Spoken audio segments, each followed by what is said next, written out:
Good afternoon, guys, and welcome to our drive. Merry Christmas. Merry Christmas, guys. And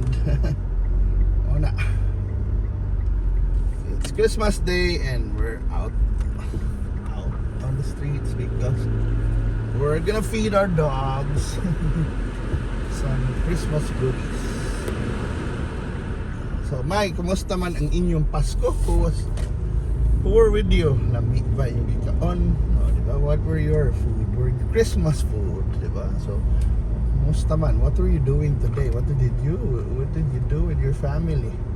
Diba? So, atong mga Pilipino, importante kit kayong Christmas dinner or Noche Buena. Ano yung question na to? Nakakaon ba mong maayo sa inyong Christmas dinner? Unsa man yung giluto? Diba? What did you eat? So we always celebrate Christmas and Christmas dinner gina.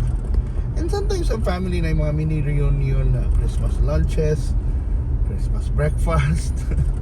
So yun yung mga holiday dining traditions.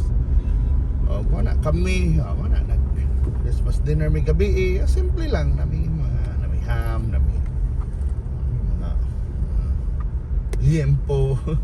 Wa kami nagkuan karon, wa kami naglechon, so liempo, ham, may chicken salad, fruit salad. Di ba lami na. Mara kung hindom-dom man soft drinks. Pero before that nanimba mi misa di Gallo mi, di ba? Ang important sa kena was for Catholics, today is a holiday of obligation. So kung asa man mo ron worldwide, you can go to church. You should go to church, yeah. So mo na ko ana to ron, mo na normal Christmas traditions. Go to mass with your family. And I wanna give a special greeting sa mga Filipinos na diri sa Pilipinas, nasa abroad, and also those people na away from their family, nagtrabaho gyapon because naagin na. Diba? Sensya sa uyog na daan, kay uyog na daan. And yes, wala, busy man ang dalan. Ay, daghan man tao ng gawas on Christmas Day, so which is interesting also. May iwan diba magpuyo lang, of course, pero karon daghan sa nananaw. It's MMFF season, so na yung mga sining Pilipino na dapat yung suportahan. Those are part of our traditions. So we just greet you. Merry Christmas, guys. So, wala.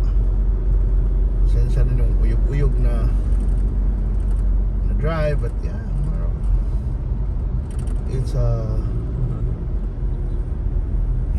chill drive, pero medyo traffic. I mean, nakidakang tao sa dalan. Interesting lagi. It's an interesting development na naghanap tao. Normally, ato mga Christmas Day drive, mingaw rin na.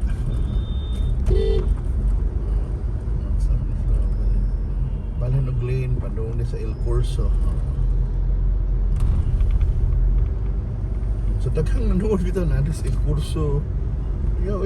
Naghanti mo nag-New Star. Diba?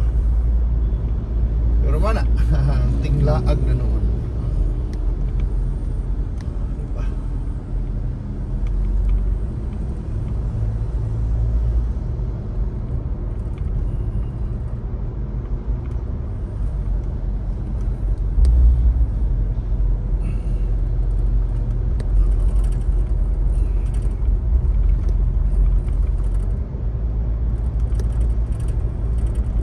Yeah, so it was a sunny day. Muna mag-night. But nasa kuan, I think medyo di kainit rong adlaw, which is nice.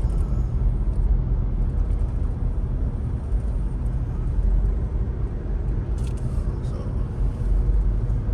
mga pamilya, greetings lang sa akong pamilya also abroad, di ba?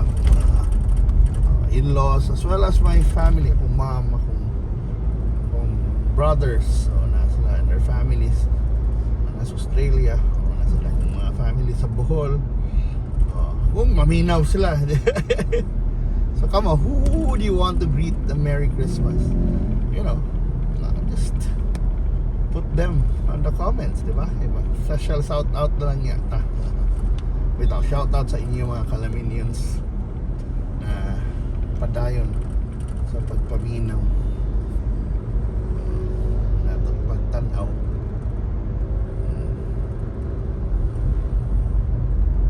So I really appreciate it. So Merry Christmas sa inyo.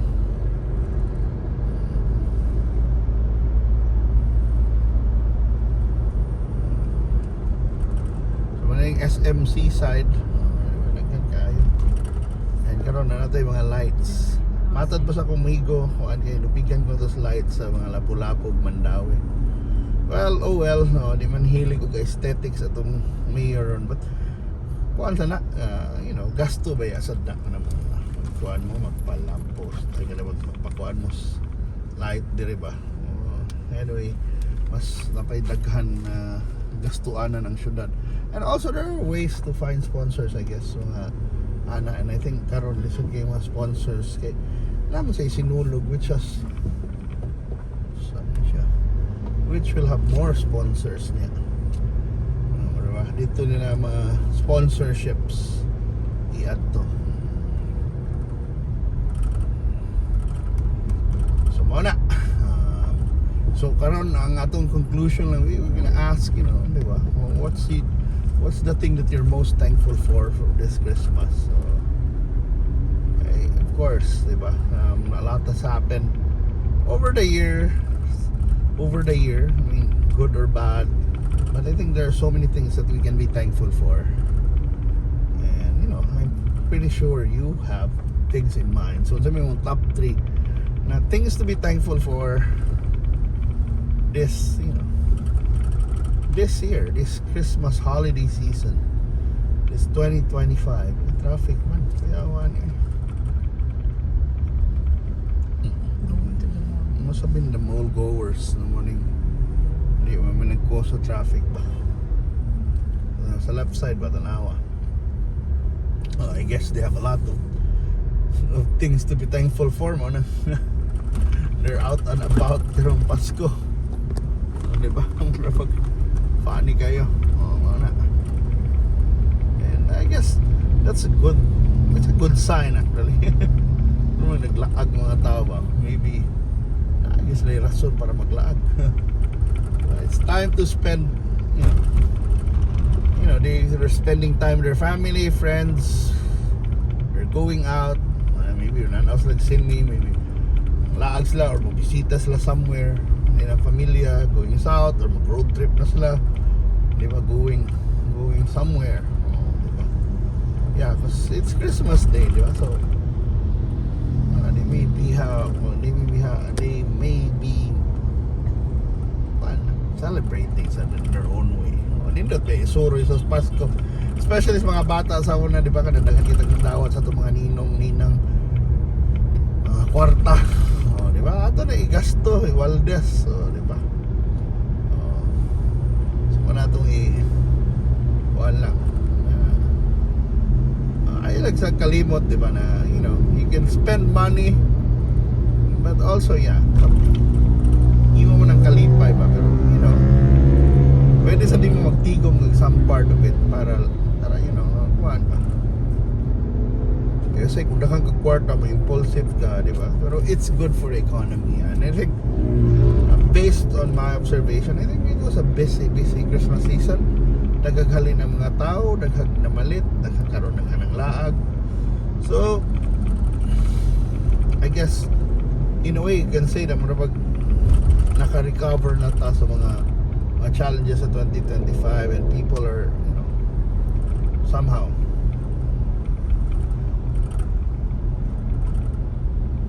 going out already and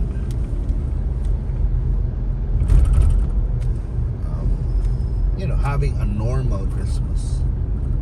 And that's what usay maraman na tong wish and prayer society, that we can go back to normal. And yes, and you can see this normal na traffic ko kita kaana abot na tunnel ang traffic pretty interesting.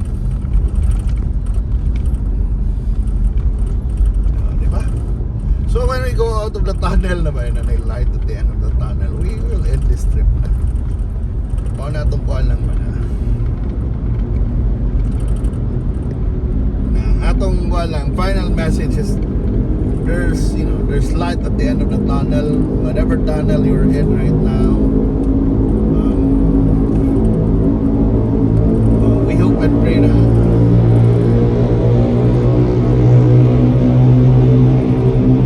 you'll come out of it stronger, better, maybe wiser, and even happier.